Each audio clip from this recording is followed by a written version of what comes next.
Comenzó la huelga ya. Todavía no ha comenzado. No ha comenzado el asunto.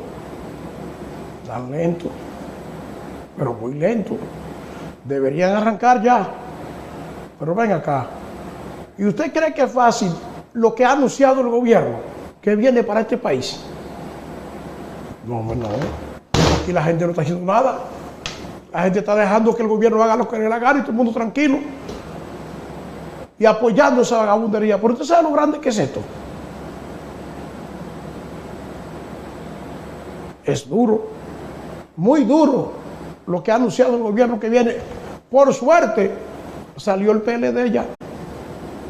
Salió el PLD a decirle al país que el PRM no tiene moral para pedirle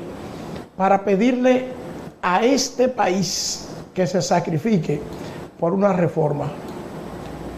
Dice el PLD en rueda de prensa que no hay moral en el Partido Revolucionario Moderno para pedirle un sacrificio como el que le está pidiendo al país. Que no hay moral, dice el PLD, que el PRM es un partido que ha venido endeudando al país, que ha cogido prestado más de 25.000 millones de pesos, no de dólares, 25.000 millones de dólares, y que decía que ahora los chelitos rinden, pero que entonces no se explica cómo es que tienen esta ambición de esta reforma fiscal. Preste mucha atención a la rueda de prensa que ofreció hoy el PLD, en donde da su voz de alerta sobre esa reforma fiscal. Vamos a ver lo que dice el PLD.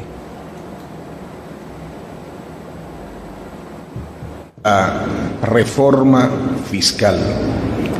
Un golpe a la clase media y a los sectores más pobres de la República Dominicana.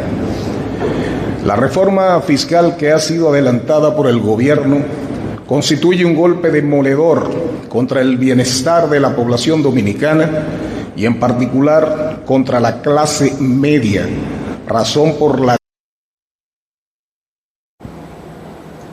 Bueno, ahí está la rueda de prensa del PLD, que está como que la están interfiriendo, Arno, es lo que le están haciendo a la rueda de prensa del PLD. Adelante, Arno.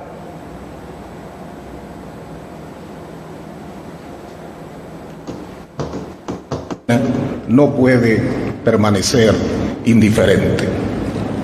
Una administración de gobierno que se ha caracterizado por el dispendio de los recursos públicos y un endeudamiento irresponsable carece de autoridad moral para pedirle a la población un sacrificio de la magnitud como el que expondremos más adelante.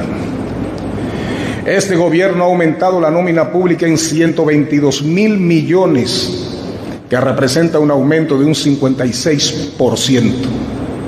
Ha aumentado las pensiones en 26.000 millones, que es un 38% más de cómo la encontró. Ha aumentado el gasto en publicidad en 3.646 millones, con un aumento de un 56.5%. Ha aumentado el déficit del sector eléctrico en casi 24.000 millones de pesos, a pesar de que la tarifa eléctrica aumentó en más de un 35% para la mayoría de los hogares. Pero sobre todo, ha aumentado el endeudamiento del sector público, atención, en más de 25.000 millones de dólares, pasando de 50.000 millones en septiembre del 2020 a más de 75.000 millones de dólares en la actualidad. La mayor parte del endeudamiento se ha destinado a financiar el gasto dispendiosos de esos recursos. A su vez, la inversión pública del gobierno se ha caído a niveles mínimos históricos, lo que se ha traducido en un deterioro de la infraestructura pública, carreteras, calles, agua potable, electricidad, drenaje pluvial, servicios y atenciones en las comunidades. Todo en detrimento de la calidad de vida de los dominicanos y las dominicanas. El PLD siempre tuvo en el centro de sus decisiones de políticas públicas el bienestar de la población, de la clase media y de los sectores más vulnerables. Y siendo coherentes con esa visión, hoy nos sumamos a la angustia de la ciudadanía sobre el impacto nefasto que tendría para el bienestar presente y futuro del pueblo dominicano las decisiones anunciadas por el gobierno. Nadie puede prevalerse de su propia falta para justificar sus acciones. Un gobierno que ha incrementado la deuda externa desproporcionalmente y como resultado hoy tiene que pagar 102.000 millones adicionales por intereses de la deuda versus el 2020, hasta, oigan bien, los 263.800 millones de pesos en el 2024, que ha incrementado el gasto de una manera dispendiosa en los términos que explicamos. Ese gobierno carece de legitimidad para pedirle a la población que le consienta una reforma fiscal que atenta severamente contra el bienestar de la ciudadanía. Las decisiones propuestas son altamente inflacionarias porque amplían la base de aplicación del ITEVIS, ahora será IVA, van, oigan bien, desde un 0 a un 18% para una amplia gama de bienes y servicios de consumo básico de la población. A manera de ilustración, los siguientes bienes y servicios aumentarían de precio.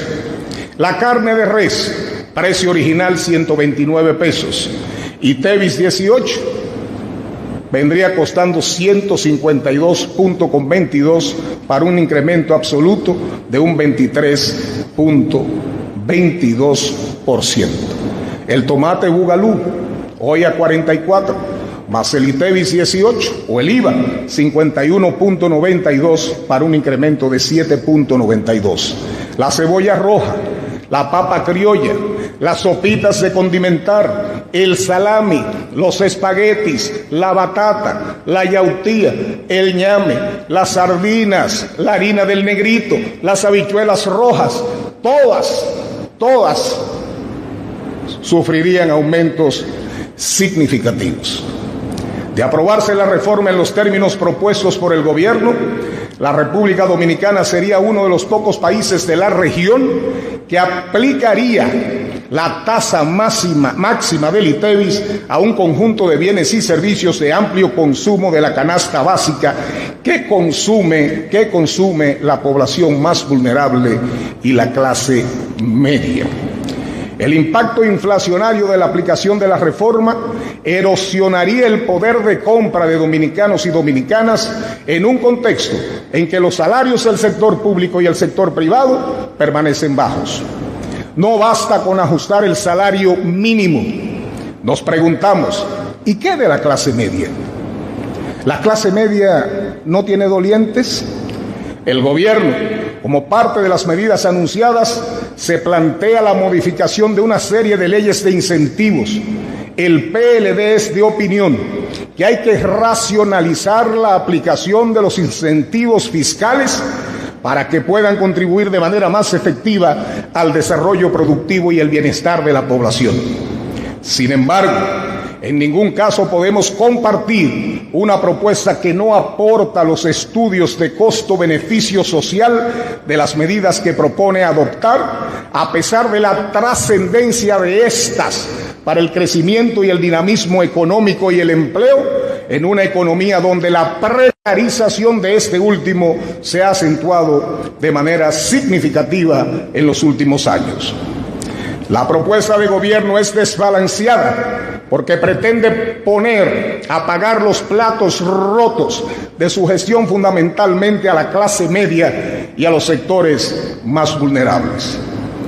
Estamos convencidos de que un aumento de 350 pesos en la ayuda de los programas sociales no va a compensar el incremento del costo de la vida que se producirá en caso de que se apruebe la citada reforma. Concluimos, el Partido de la Liberación Dominicana acompañará a la ciudadanía en sus esfuerzos por preservar la calidad de vida y el bienestar al cual nosotros contribuimos en nuestras gestiones de gobierno. No permaneceremos indiferentes ante una pretendida reforma que solo va a profundizar la pobreza y la desigualdad social en el país. Estaremos al lado de la rabia y de la indignación de la clase media y los sectores más vulnerables de la República Dominicana. Bueno, señores, posición clara, vamos a hacer la entrega del documento expuesto, razonado por el compañero secretario general y abrimos el turno de las preguntas. Adelante. Javier Flores, diario. Dos preguntas. La primera es, creo que varios de la sociedad habían estado de acuerdo en que se necesitaba una reorganización del PIB. ¿Tiene el PLD alguna propuesta, alguna idea de qué se podría hacer que no sea lo propuesto por el gobierno? Y dos, si ¿cuáles van a ser los esfuerzos del PLD para rebatir esa reforma? ¿Se negarán en el Congreso Nacional? ¿Harán algún tipo de manifestación?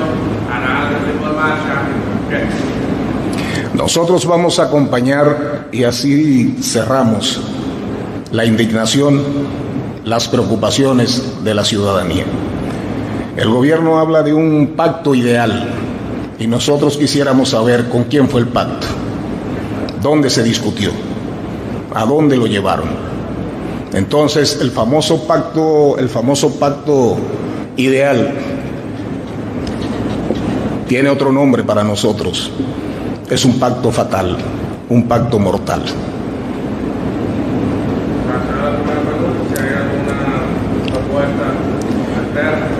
En su momento evaluaremos un paso a la vez.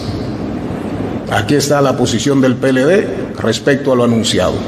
Y tenemos entendido el equipo que está aquí, que fue depositada hoy en el Congreso Nacional. Ya la veremos en el espacio congresual, en el Congreso Nacional. Adelante, aquí al fondo. Ahora el PRM nunca le preguntó a nadie cuando hablaba de que el dinero rendía. Que el dinero rinde, que el dinero rinde, que el dinero rinde. ¿A quién le preguntó?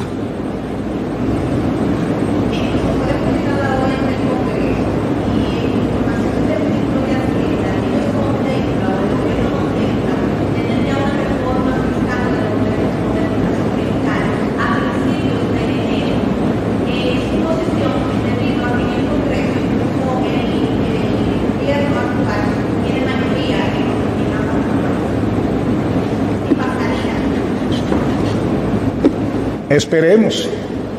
El PLD, el documento lo expresa claramente. Nosotros estaremos al lado de la ciudadanía, al lado de su rabia y su indignación.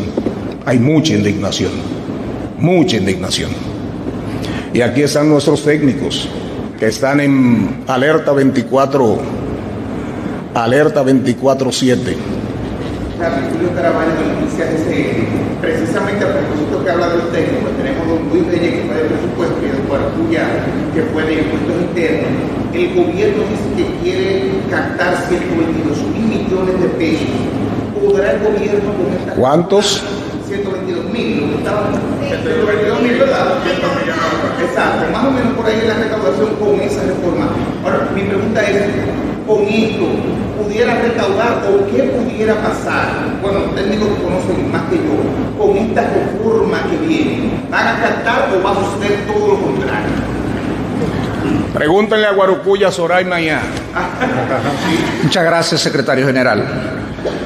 Miren, todavía no hemos tenido tiempo de examinar en detalle la propuesta de reforma que ha presentado, que ha sometido al Congreso Nacional el gobierno. Por tanto, no podemos dar información definitiva, fijar una posición definitiva sobre la pregunta de cuánto podría recaudar la presente reforma. Ahora, sí tenemos sospecha de que la reforma es mucho mayor que lo que el gobierno ha anunciado. ¿Por qué? Porque hay datos incontrovertibles que se derivan de la presentación del presupuesto general del Estado para el año 2025. Ahí hay dos partidas que están recortadas, que no reflejan la verdad, que son las transferencias corrientes a instituciones autónomas descentralizadas y empresas públicas, no subvenciones, transferencias corrientes. Eso significa lo siguiente: esas son las transferencias que hace el gobierno para gastos operacionales de esas instituciones autónomas y empresas descentralizadas, y el gobierno las recortó en 145.000 millones en esa propuesta de presupuesto que ha presentado al Congreso. Si a eso usted le suma que en el presupuesto actual del presente año el gasto de inversión era de aproximadamente 2.7% del Producto Interno Bruto, y que en la propuesta que se hizo para el año 2025 se recortó la inversión pública en unos 40.000 millones de pesos, 0.5% del PIB. Si usted suma 140 más 145 de la partida anterior, eso da 185.000 millones, y nosotros, por lo menos en este caso, pensamos que existen dudas razonables para pensar que la propuesta que hace el gobierno es más ambiciosa de lo que le está planteando a la población, y obviamente eso introduce otro elemento de duda para validar la reforma que propone el gobierno. Guarocuya, sobre la pregunta de la eventual tasa de recaudación efectiva. Exacto. En función de lo ambicionado, lo pretendido y lo que pudiera pasar. Exacto. Mira, yo creo que, como ha explicado Luis, tendremos que esperar a revisar con detalle la propuesta que fue depositada en el Congreso, porque hasta ahora estamos reaccionando a la presentación que hizo el gobierno el día de ayer. Hay que recordar que esa propuesta se plasma precisamente en ese proyecto de ley, al cual nosotros tenemos que analizar detalladamente para saber cuál es la potencialidad que tiene recaudatoria, tanto la reforma propuesta como el hecho de saber cuáles son los aspectos de la administración que tiene que implementar el propio gobierno, porque recuérdense que una reforma puede que se apruebe o no en el Congreso, pero luego tiene que implementarse desde el punto de vista de la administración, y eso es un trecho que tiene que llenarse. Por lo tanto, de seguro que estaremos nuevamente con ustedes. Luis, ahí mismo, Guarocuya, ahí mismo aprovechar, eliminación, que en el caso de ustedes tanto le pelearon, la eliminación de lo que se trae ya para acá, menos de $200, eliminación de excepciones al sector turismo, la ley de cine, las excepciones, todo eso. Fíjate que ya se ha fijado en el documento que acaba de leer el secretario general con relación a las leyes de incentivo. Entiendo que en los próximos días estaremos fijando posiciones probablemente sobre algunos temas específicos. Muestran los estudios ahí. Los estudios, como muestran. Sí, a ver, ya también se ha planteado en el marco de la propia declaración. Bueno, señores, la verdad que lo que se está planteando es de brinco y espanto. Como ustedes ven, dice el PLD que es mucho mayor la recaudación que está buscando el PRM y su gobierno de lo que le está diciendo a la población. Y yo entiendo que sí, porque solamente cuando usted analiza lo de la placa, que va a ser más del doble que van a conseguir con la aplicación de ese impuesto doble que le van a imponer a los vehículos de motor. Miren, es de brinco y espanto, pero le están poniendo impuestos prácticamente a todo. Y le están, y yo lo decía anoche ya, están generalizando prácticamente el ITEVIS, que ahora se va a llamar IVA, y se le va a aplicar a todo. O sea que eso va a provocar un aumento en casi todos los productos de gran consumo en el país. Y yo le decía también que lo grave de todo es que ¿quién paga la reforma? El rico, el que más tiene. No, la paga el pueblo consumidor, porque el rico ajusta su negocio y su ganancia y se le importa vender al precio que tenga que vender para ganar. Pero el pobre tiene que terminar comprando al precio que le estén vendiendo. Y eso es lo más grave, que quienes pagan la reforma son los de la clase media y los pobres, son los que cargan pesado. Y el gobierno no ha pensado en esto, no le interesa pensar en esto, el gobierno de Abinader. Sigo hablando del tema, no se mueva porque ya regresamos, pero antes les recuerdo que llegó la fibra a Villa Altagracia. Wind Telecom, conecta tu vida. Internet fibra óptica de Wind Telecom en Villa Altagracia. Usted llama al 809-203,000 y puede contratar su servicio de Wind Telecom con fibra óptica de verdad. Fibra óptica de internet de Wind Telecom, disponible en Villa Altagracia, San José del Puerto, en Básima, en Bonao, por todas partes está la fibra óptica de Wind Telecom. Wind, conecta tu vida.